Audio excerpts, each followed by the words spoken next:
Your broker is not your partner. He is not your friend, your confidant, or your strategic advisor. He is a clerk. His function is to execute your orders with speed and precision. Any deviation from this role, whether initiated by him or permitted by you, is the first step on the road to ruin. The moment you see him as anything more than a glorified telegraph operator, you have already compromised your greatest asset, your independent judgment. His business is to generate commissions. Your business is to generate profits. These two objectives are not always aligned. In fact, they are often in direct opposition.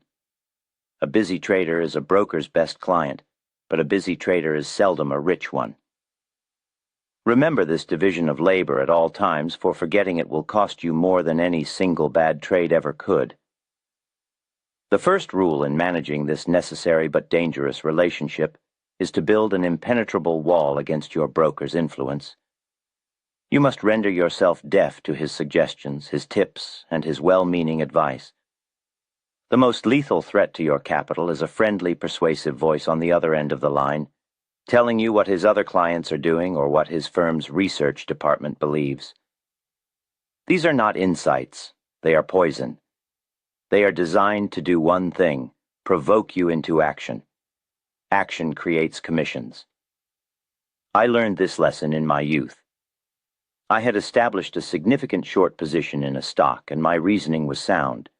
The market was right, the stock was right, the timing was right. I was sitting comfortably, waiting for the inevitable decline that the tape had promised me. Then my broker called. He was an older man, a man I respected, and he began to tell me a story. He told me that a senior partner in a prestigious banking house, a man of immense wealth and influence, was accumulating a massive long position in the very stock I was short. The great man was buying, and who was I, a young speculator, to stand in his way? The broker's tone was one of genuine concern. He was trying to save me from being run over by a financial titan. Every word he spoke was an assault on my own reasoning. It planted a seed of doubt. My position was based on my reading of the market's action, on the impersonal, unemotional facts of price and volume. His argument was based on an appeal to authority, on the supposed actions of another man. I held on for a day, but the doubt festered. The stock rallied a point or two, a perfectly normal reaction, but with the broker's story echoing in my mind, that small rally looked like the beginning of a financial hurricane. I covered my entire short line. I abandoned my own carefully constructed conclusion and adopted the opinion of a man I had never met, an opinion filtered through a broker whose primary interest was in activity. The very next day, the stock began its decline. It fell, and it kept falling, precisely as I had originally anticipated. That single phone call, that moment of weakness where I allowed another man's opinion to supplant my own, cost me a fortune. It was a costly education, but a permanent one. From that day forward, I made a vow. My broker would receive orders, and only orders. He would be told what to buy, when to buy, and at what price. He would be told what to sell, when to sell, and at what price. He would never be asked, "What do you think?" The moment you ask that question, you have surrendered. You have admitted that you do not trust your own judgment, and you are inviting another man, a man with a conflicting interest, to make your decisions. Your brain is your only edge in this game. To subordinate it to your brokers is to enter the battlefield having already handed your sword to the enemy. Today, this pressure does not always come from a telephone call. It comes in the form of a trade of the week email, a push notification on a trading application, or a list of analyst-recommended stocks on a website. It is the same old poison in a new digital bottle. The rule, therefore, is absolute. Your mind must be a sterile operating theater. No outside opinions may enter. Your broker is your instrument, like a scalpel. You tell it where to cut. It does not offer you suggestions on the diagnosis. The second rule is perhaps the one that separates the speculator who survives from the one who is inevitably carried out. You must never, under any circumstances, allow yourself to be over-margined. A broker's offer of leverage is the siren song of Wall Street. It promises faster riches and bigger victories, but it delivers only one thing with certainty: magnified vulnerability. Margin does not just increase your buying power, it fundamentally alters the conditions of your survival. It takes the element of time out of your hands and gives it to your broker. And when you lose control of time, you have lost the game. I can speak on this from the harshest experience imaginable. I have been made rich by the market, and I have been made penniless by it. And every single time my capital was liquidated, the root cause was the same. I was trading on insufficient margin. The most painful instance involved a massive position in cotton. I had studied the fundamentals, I had read the tape, and I was absolutely convinced that cotton was headed for a monumental rise. I was right. In the end, cotton moved to historic highs, a move that would have made me a king. But I never saw that profit. I bought too soon and too much. I was leveraged to the hilt. The market had a violent, unexpected correction before the main move began. It was a shakeout, a perfectly normal, if severe, spasm in a bull market. Had I been trading on my own capital, I would have sat through it without blinking. But I was not. I was trading on the broker's capital.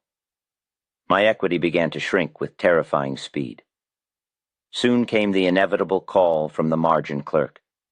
It is the most dreaded sound in a speculator's life. It is not a request. It is a demand. Send more money or we sell you out. I no longer had more money to send. They began to liquidate my position at the bottom of the break, at the worst possible prices. They sold me out to meet the requirements of their loan, not the requirements of my trading strategy. I was forced to abandon a perfectly sound position at the absolute worst moment because I had given a third party, the margin clerk, the power to make my selling decisions for me. I was right about the market, but I went broke anyway. What is the use of being right if you don't have the capital to stay in the game? Jesse Livermore consistently stressed that Wall Street extracts a heavy cost of instruction for every lesson learned the hard way. Fortunately, the core principles he developed to survive these expensive market penalties were captured for posterity by Edwin Lefebvre in the 1923 masterpiece, Reminiscences of a Stock Operator. It stands as the finest possible literary training ground, allowing you to absorb decades of painful operational experience without ever having to risk $1 of your own capital.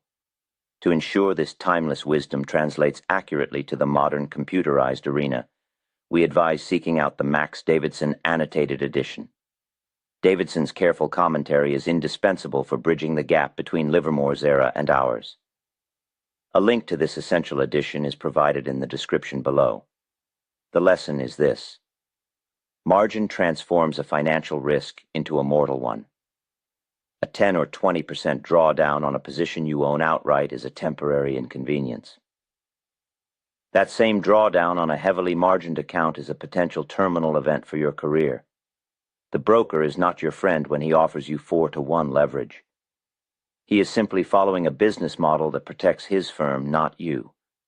He will sell you out mechanically and without emotion at the point of maximum pain, precisely when a true speculator should be considering adding to his line. The modern platforms make this even more insidious. A digital margin call is just a red number on a screen, but its effect is the same as the dreaded phone call of my era. It is the death knell of your position. The rule must be unbreakable. Your working capital is your cash. Margin is a danger zone. Do not live there. Use it sparingly, if at all, and only for short-term situations where you have overwhelming conviction. Never, ever allow a margin clerk to have the final say on when you sell. If you find yourself watching your equity percentage instead of the stock's price action, you are too heavily margined and have already lost your way. The third and final rule for dealing with your broker concerns the very mechanics of the trade itself. You must demand and verify the fastest and most accurate execution possible. In speculation, the price is everything. A delay of a few seconds, a slip of an eighth of a point, can be the difference between a profitable entry and a losing one. A slow or inefficient broker is a constant tax on your success. He will cost you money on the way in and on the way out of every trade you ever make. Over a career, this leakage can amount to a fortune. My earliest education in this matter came from the bucket shops. For the modern trader, a bucket shop was a fraudulent brokerage that didn't actually execute trades on the exchange. They simply took the other side of the client's bet. If the client won, the bucket shop lost. Their entire business model was predicated on the client losing. To aid in this, they would manipulate the execution. When you wanted to buy, the price on their ticker, the modern equivalent of your real-time data feed, would mysteriously tick up just before your order was filled. When you wanted to sell, it would tick down. They controlled the execution to create slippage in their favor. I had to become so fast at reading the tape that I could place my bet and get it confirmed before they had time to cheat me. It taught me that the battle for a good fill is a crucial part of the game. While today's regulated markets are a world away from those old bucket shops, the principle remains the same. Execution speed and quality are paramount. In an age of algorithms and high-frequency trading, the market can move dozens of times in the span of a single second. If your broker's systems are slow, you are at a catastrophic disadvantage. You will see a price on your screen, you will hit the buy button, and you will receive a fill at a price significantly worse. This is slippage, and it is the modern ghost of the bucket shop's tricks. It is the difference between the price you intended to pay and the price you were forced to pay. You cannot simply trust your broker's advertising claims of lightning-fast fills. You must be a scientist. You must test it. Before committing significant capital, send small orders. Watch the tape. Did you get filled instantly? Was the price you received the price that was showing on the screen at the moment you placed the order? If you are trading a liquid stock and you consistently experience delays or negative slippage, you have a serious problem. Your broker is the conduit through which your decisions become reality. If that conduit is clogged, slow, or leaky, even the most brilliant analysis is worthless. My entire system of trading pivot points depends on entering the market at the precise moment a key price level is broken. If my broker fills me a full point higher because his systems are archaic, the entire risk-to-reward calculation of the trade is destroyed before it has even begun. Therefore, the final rule is one of mechanical diligence.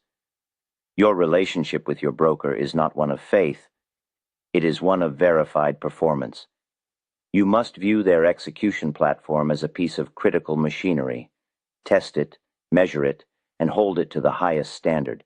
If it is found wanting, you must replace it without sentiment. Do not tolerate excuses about market volatility or unprecedented volume. Professional-grade tools are required for professional-grade work. A slow broker in a fast market is an unacceptable liability. Your capital is your lifeblood. Do not transfuse it through a damaged vessel. In summary, your survival as a speculator depends on maintaining a clear and disciplined relationship with your brokerage. He is a functionary, not a partner. Guard your mind from his influence as you would guard it from a plague. Guard your capital from his offers of margin as you would guard it from a thief. And guard your trades from his slow execution as you would guard a soldier from a faulty rifle. Master this relationship, enforce these boundaries, and you will have removed one of the greatest external threats to a long and profitable career. Fail to do so, and you will find that your broker, intentionally or not, will become the silent, smiling architect of your financial ruin.